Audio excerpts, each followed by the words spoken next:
Perhatikan semua, ini penjelasan sejarah yang amat penting. Tolong perhatikan semua, jangan sampai luput dari perhatian. Jadi saudara, anak-anak PKI sekarang lewat internet apa mereka bilang? Kami pejuang, kami revolusioner. Dulu tahun 1917 kami lawan PKI.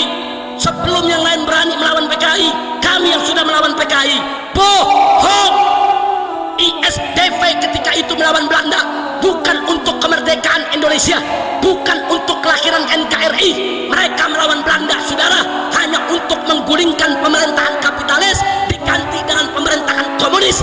Mereka kerja untuk Belanda, mereka kerja untuk komunis Soviet, mereka kerja bukan untuk kemerdekaan Indonesia, saudara. Betul? Takbir. Jangan tertipu, saudara, dengan pemutarbalikan sejarah. Makanya anak-anak muda yang gak baca sejarah, mereka pikir betul PKI pejuang, saudara. Tunggu dulu, suruh bicara sama yang ngerti sejarah, jangan mereka bicara sama yang tidak ngerti sejarah, saudara. Kira-kira jelas tidak? Paham semua? Baik, kita lanjutkan, saudara. Tahun 1917 setelah terjadi kerusuhan, ditangkap tokoh-tokoh Belanda, tapi ISDV tidak dibubarkan oleh Belanda, saudara. Dengan pertimbangan Belanda mencoba untuk memanfaatkannya karena sudah punya cabang sampai ke daerah, saudara. Akhirnya ISDV tetap diizinkan ada, tapi dalam kontrol ketat pemerintah Hindia Belanda. Nah, saudara, karena dikontrol, orang-orang Belanda memilih hanya menjadi pembina dan penasehat. Diangkatlah Semaun dari Surabaya dan Darsono dari Solo untuk memimpin ISDV yang di tahun 1920 mengganti nama menjadi PKH, Perserikatan Komunisme Hindia Belanda, saudara. Bukan ISDV lagi namanya PKH. Yang pimpin bukan orang Belanda lagi, tapi Semaun dari Surabaya dan Darsono dari Solo, saudara. Kita lanjutkan, saudara. Setelah itu di tahun 1924 digelar konferensi Perserikatan Komunisme Hindia yang disingkat PKH di kota Semarang, Jawa Tengah, saudara. Melalui konferensi tersebut PKH ganti nama menjadi PKI, Partai Komunis Indonesia, yang diangkat menjadi pimpinan adalah Musso dan Alimin, saudara. Catat baik-baik, saudara. Kenapa mereka berubah menjadi partai? Sebab di awal tahun 1924 ada konferensi komunisme internasional yang diadakan di Moskow, menginstruksikan kepada seluruh serikat buruh yang berkiblat ke Soviet untuk membentuk partai politik di negeri masing-masing, saudara. Ini semua arahan Soviet, saudara. Ini kerja Soviet. Lalu tahun 1927, saudara, tanpa diduga ini PKI berkembang pesat.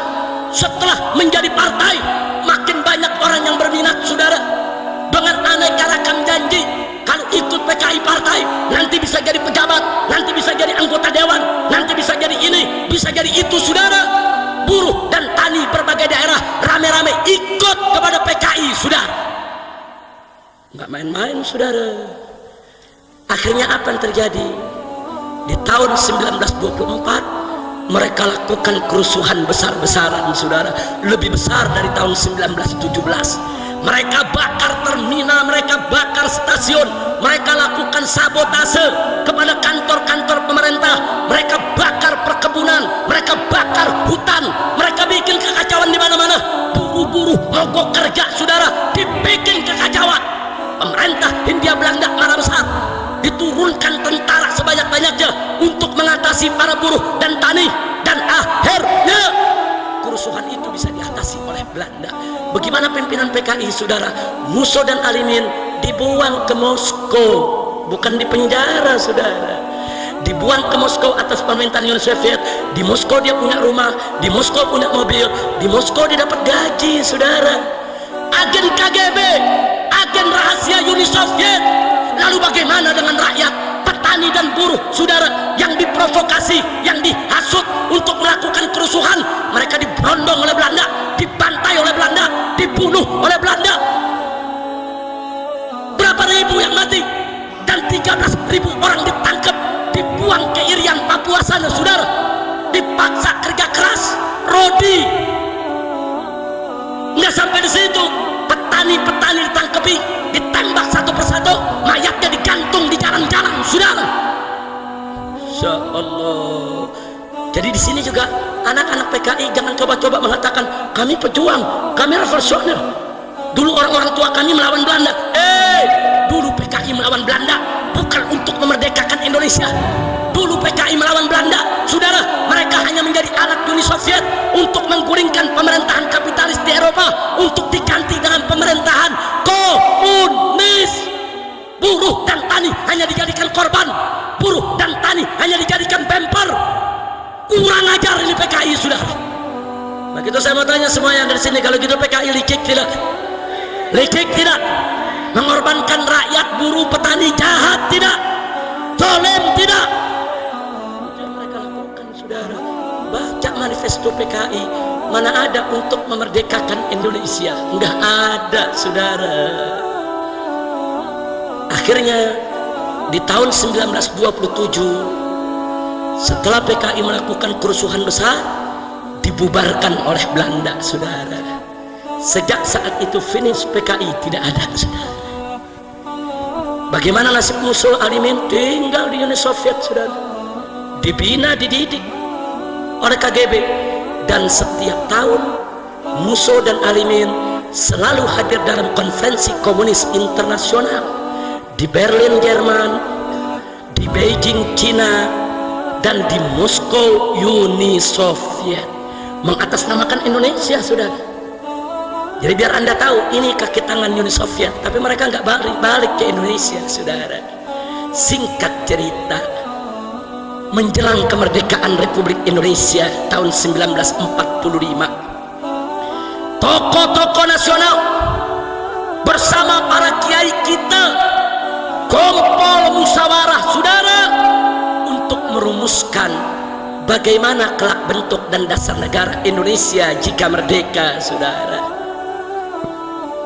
Siapa yang terlibat di sana? Satu, almarhum wal maghfurullah Kiai Haji Abdul Wahid Hashim, putra pendiri NU, Hadratus Syekh Al-Alimul Allamah Kiai Haji Hasim Asy'ari radhiyallahu taala anhu wa an jami'il muslimin. Tokoh nomor satu NU hadir saudara dalam musyawarah untuk melahirkan NKRI. Yang kedua adalah almarhum wal maghfurullah Kiai Haji Abdul Qahar Mudzakkir, pimpinan Muhammadiyah ketika itu saudara. Dan yang ketiga adalah almarhum wal maghfurullah Kiai Haji Agus Salim yang ketika itu menjadi pimpinan Sarekat Islam saudara. Ini trio kiai, ini trio ulama saudara, luar biasa. Kenapa Bung Yamin, Bung Hatta berbulan-bulan berdebat dengan kiai kita tiga ini untuk bicara dasar negara, nggak menang saudara, nggak menang. Bagaimana Bung Hatta, Bung Karno, Bung Yamin mau menang berdebat sama kiai yang hafal Quran? Al-Quran 30 juz dihafal, apalagi Pancasila 5 butir. Betul? Betul? Makanya nggak menang saudara. Bung Hatta, Bung Karno, Bung Yamin ngotot Indonesia harus menjadi negara sekuler saudara. Sebagaimana tadi Ibu Nyai, wakil bupati kita mengatakan negara nggak bisa dipisah dari agama. Itu prinsip NU dari semenjak berdiri saudara. Ketika itu Bung Hatta, Bung Karno, Bung Yamin minta negara-negara, agama-agama, politik-politik, agama-agama nggak boleh ada, ini harus menjadi negara sekuler. Ditentang oleh Kiai Haji Wahid Hasim, ditentang oleh Kiai Haji Agus Salim, ditentang oleh Kiai Haji Abdul Qahar Mudzakkir. Tiga ulama ini bersatu saudara supaya Indonesia lahir tetap ada di rel agama. Akhirnya mereka berhasil bahwa Indonesia negara berdasarkan ketuhanan. Bahkan ketika itu saudara, pada tanggal 22 Juni tahun 1945 yang disepakati oleh para founding father, para pendiri bangsa Indonesia adalah Indonesia berdiri atas dasar ketuhanan dengan kewajiban menjalankan syariat Islam bagi pemeluk-pemeluknya, tidak dipaksa buat orang di luar Islam. Tapi pada tanggal 17 Agustus begitu kita merdeka, Jepang tidak terima ada syariat, saudara. Ditekan Bung Karno, ditekan Bung Hatta, ditekan Bung Yamin supaya syariatnya dihapus, saudara. Akhirnya tanggal 18 Agustus digelar lagi sidang. Sayang sejuta sayang, saya harus kabarkan kepada masyarakat NU yang ada di Tegal, begitu digelar musyawarah kembali, trio ulama nggak diundang lagi, saudara. Kiai Haji Wahid Hasim tidak hadir, Kiai Haji Abdul Qahar Mudzakkir tidak hadir, Kiai Haji Agus Salim tidak hadir. Kenapa mereka bertiga tidak diundang? Karena Bung Hatta, Bung Yamin, dan juga saudara Bung Karno, mereka tahu kalau tiga kiai ini diundang nggak menang berdebat, saudara. Mereka udah tahu kok, berbulan-bulan berdebat sama kiai soal dasar negara, saudara, nggak menang. Akhirnya ketuhanan diganti, ketuhanan dengan kewajiban menjalankan syariat Islam bagi pemeluk-pemeluknya, dengan kewajiban dan seterusnya dicoret, dihapus, saudara. Hanya tinggal ketuhanan. Tapi ketika itu orang-orang NU yang hadir, walaupun tidak sekaliber Kiai Hasim, Kiai Wahid Hasim, orang-orang Muhammadiyah yang hadir termasuk Ki Bagus, saudara, mereka protes, mereka tentang, terjadi perdebatan. Akhirnya kelompok Islam mengalah, tapi dengan syarat boleh dihapus dengan kewajiban menjalankan syariat Islam bagi pemeluk-pemeluknya, tapi syarat ketuhanannya ditambah yang Maha Esa. Bung Karno setuju, Bung Hatta setuju, saudara. Begitu juga Bung Yamin. Jepang juga nggak keberatan, saudara. Inilah, saudara, inilah pertolongan Allah. Wa yamkuruna wa yamkurullah wallahu khairul makirin. Mereka berusaha menghapus syariat dari dasar negara, dihapus, tapi tanpa mereka sadari syariat dihapus, tauhid yang datang, saudara. Saya mau tanya, ketuhanan yang Maha Esa, saudara, siapa Tuhan yang Maha Esa? Jawab yang kompak, siapa Tuhan yang Maha Esa? Siapa Tuhan yang Maha Esa? Siapa Tuhan yang Maha Esa? Syariat dihapus, gantinya tauhid, saudara. Subhanallah. Jepang nggak sadar, saudara, syariat hilang, diganti tauhid, naik pangkat, saudara. Alhamdulillah. Itu cerdasnya orang NU dulu, itu cerdasnya orang Muhammadiyah dulu, itu cerdasnya para kiai dulu yang berjuang untuk mendirikan negara Republik Indonesia. Bagus tidak? Bagus tidak? Saya tanya, kalau begitu jasa NU dalam mendirikan NKRI besar tidak? Besar tidak? Tidak bisa dihapus dari lembaran sejarah, saudara. Tanpa NU jangan mimpi NKRI ini hadir. Tanpa NU jangan mimpi Pancasila itu ada, saudara. Tanpa NU jangan mimpi dasar negara kita ketuhanan yang Maha Esa. Dengan izin Allah Subhanahu wa Ta'ala, dengan rahmat dan berkahnya, NU Muhammadiyah Syarikat Islam saat itu bersatu untuk melahirkan NKRI yang berdasarkan ketuhanan yang Maha Esa. Sekali lagi bersyukur, alhamdulillah. Kira-kira jelas tidak? Nah, saya mau tanya, ada PKI ikut rapat? Enggak ada. Ada PKI ikut musyawarah? Enggak ada, saudara. PKI udah bubar. Musuh Arimin ada di Soviet, saudara. Enggak ada mereka ikut merumuskan lahirnya negara kesatuan Republik Indonesia. Enggak ada PKI ikut rapat, enggak ada PKI ikut musyawarah, enggak ada PKI ikut sidang melahirkan negara. Tidak ada. Yang melahirkan negara Republik Indonesia adalah saudara Kiai Haji Wahid Hasim, Kiai Haji Abdul Qahar Mudzakkir, Kiai Haji Agus Salim, Bung Karno, Bung Hatta, Bung Yamin, dan kawan-kawan yang ikut dalam sidang BPPKI, saudara. Itu yang melahirkan Republik Indonesia. Tidak ada PKI. Kira-kira jelas tidak? Paham tidak? Alhamdulillah. Ada PKI ikut dalam melahirkan Republik? Ada, saudara.